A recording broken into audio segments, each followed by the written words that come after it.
Students, modern science में quantum mechanics ने हमें हेल्प आउट किया कि हम एटम का स्ट्रक्चर जिस तरह देखते हैं उसको हम कैसे जस्टिफाई कर सकते हैं मुख्तलिफ क्वांटम नंबर्स के through.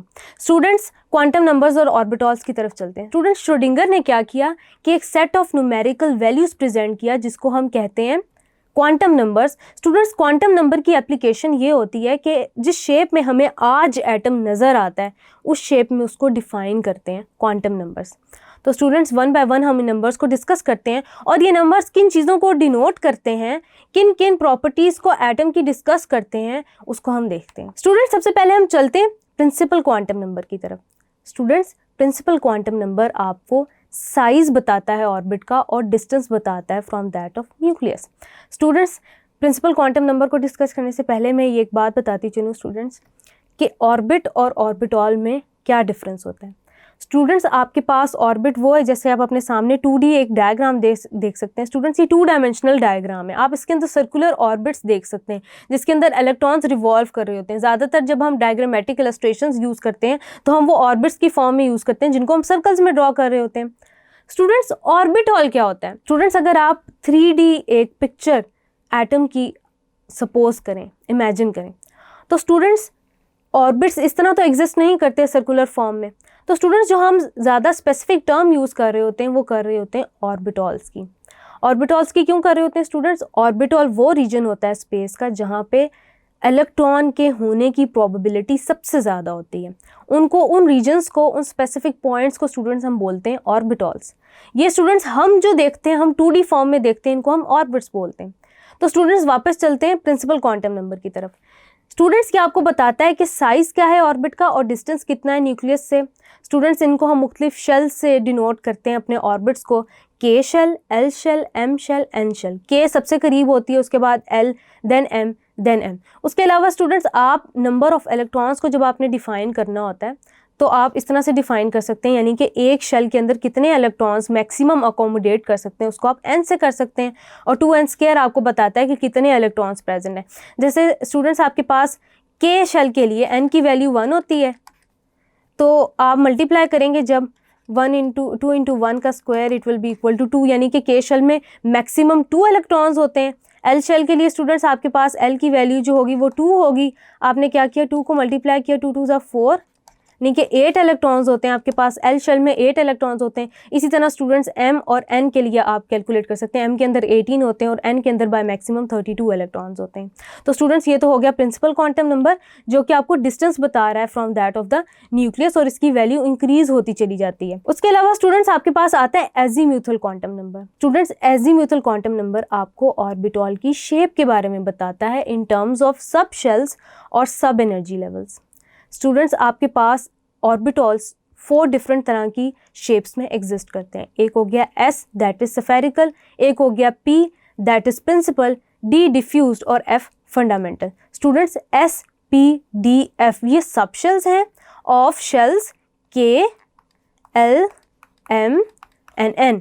S, P, D and F orbitals can have maximum 2, 6, 10 and 14 electrons. Students, हमने एजीम्यूथल क्वांटम नंबर को L से रिप्रेजेंट किया और L से स्टूडेंट्स हम ये बता सकते हैं कि L शेल से हमने बताना होता है कि नंबर क्या है। फॉर एग्जांपल स्टूडेंट्स, आपके पास अगर देखा जाए तो N की वैल्यू अगर आपके पास 1 है, N की वैल्यू अगर आपके पास 1 है तो L की क्या वैल्यू होगी उसको आप फाइंड आउट कर सकते हैं। L is equals to N minus 1, L is equals to 1 minus 1 which will be equal to 0, यानी कि अगर आपके पास N की वैल्यू 1 है तो L की वैल्यू 0 होगी, यानी कि K के लिए आपके पास L की वैल्यू 0 है। इसी तरह स्टूडेंट्स, अगर हम देखें कि N की वैल्यू 2 है यानी कि आपके पास L शेल है, तो L शेल के लिए आप कैसे कैलकुलेशन करेंगे कि आप इसके अंदर वैल्यूज पुट कर देंगे। N हो गया 2 माइनस 1 तो L will be equal to 1, यानी कि आपके पास L की वैल्यू 1 है, मीन्स L की वैल्यू 1 है यानी कि आपके पास 0 और 1 में एग्जिस्ट कर रहा होगा। स्टूडेंट्स, याद रखिएगा कि आपके पास L की वैल्यू होल नंबर से स्टार्ट होती है, यानी कि 0 भी हो सकती है, 0 से आगे स्टार्ट होती है, 0 1 2 3। अब यहाँ पे 2 - 1 1 हो गया है। इट मीन्स कि एल की दो सब शेल्स एग्जिस्ट कर रही हैं, 0 और 1। 0 होता है s ऑर्बिटॉल के लिए और 1 होता है p ऑर्बिटॉल के लिए। आपके पास 2 की वैल्यू जो होती है एल की वो होती है d ऑर्बिटॉल के लिए, और आपके पास जो 3 की वैल्यू होती है वो होती है f ऑर्बिटॉल के लिए।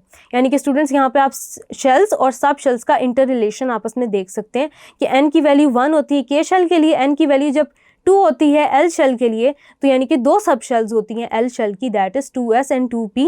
जब n की वैल्यू 3 होती है तो आप जो शेल के साथ डील कर रहे हैं वो होती है m shell, and sub shells उसके अंदर होती हैं 3s 3p 3d।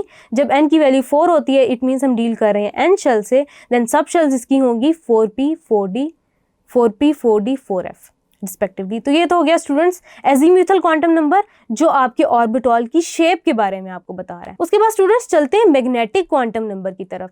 Students magnetic quantum number के लिए हमने डिस्कस किया था defect of Bohr atomic model, कि मैग्नेटिक फील्ड की प्रेजेंस में स्पेक्ट्रल लाइंस जो आपका ऑर्बिटॉल होता है वो फाइन लाइंस देने लगता है। मैग्नेटिक क्वांटम नंबर स्टूडेंट्स आपको बताता है कि effect of orbital in magnetic field, यानी कि स्टूडेंट्स आपके पास मैग्नेटिक क्वांटम नंबर और एजीम्यूथल क्वांटम नंबर इस तरह से रिलेटेड है। यानी कि अगर L की वैल्यू आपके लिए 0 और 1 है तो वो किस तरह से एग्जिस्ट कर रही होगी। फॉर एग्जांपल 1 है आपके पास, तो उसी के लिए आपके पास 1 की 0 वैल्यू भी होगी, m की +1 भी होगी और -1 भी होगी। और ये होती है स्टूडेंट्स आपके लिए p ऑर्बिटॉल के लिए।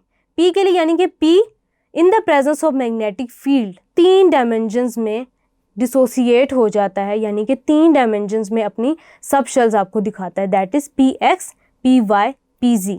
इसको डायग्रामेटिकली हम देखते हैं स्टूडेंट्स। ये s के लिए आपके पास क्योंकि l की वैल्यू 0 होती है इसलिए m की वैल्यू भी 0 होती है। इसको हम इस तरह लिखते हैं n = 1 फॉर s। ये अब k शेल के बारे में बात हो रही है। यहाँ पे l भी 0 है एंड देन m की वैल्यू भी आपके पास 0 होगी। अगर l की वैल्यू 0 है तो आपके पास m की वैल्यू भी 0 होगी। देन स्टूडेंट्स आपके पास आता है p ऑर्बिटॉल। p के लिए स्टूडेंट्स आपके पास n की वैल्यू 2 है, देन आपके पास l की वैल्यू में होगा 0 और 1। तो ये आपके पास p के लिए हो गया। इसी तरह स्टूडेंट्स आपके पास l के लिए d के लिए वैल्यू होगी 0 1 2 की, और ये आपके पास किन वैल्यूज में एग्जिस्ट करेगा, -2 +1 -2 -1 0 +1 देन +2। यानी कि ये 5 ऑर्बिटॉल्स 5 डीजेनरेट ऑर्बिटॉल्स में इन द मैग्नेटिक फील्ड आपके पास d ऑर्बिटॉल एग्जिस्ट करेगा। इसी तरह f ऑर्बिटॉल स्टूडेंट्स आपके पास 7 डीजेनरेट ऑर्बिटॉल्स की फॉर्म में एग्जिस्ट करेगा in the presence of magnetic field. यानी कि स्टूडेंट्स आपके पास मैग्नेटिक क्वांटम नंबर बता रहा है कि मैग्नेटिक फील्ड के अंदर ऑर्बिटॉल्स की ओरिएंटेशन किन किन डायरेक्शंस में हो रही हैं, जैसे कि स्टूडेंट्स आप अपने डायग्राम में देख सकते हैं d शेल तक। उसके बाद स्टूडेंट्स हम चलते हैं स्पिन क्वांटम नंबर की तरफ।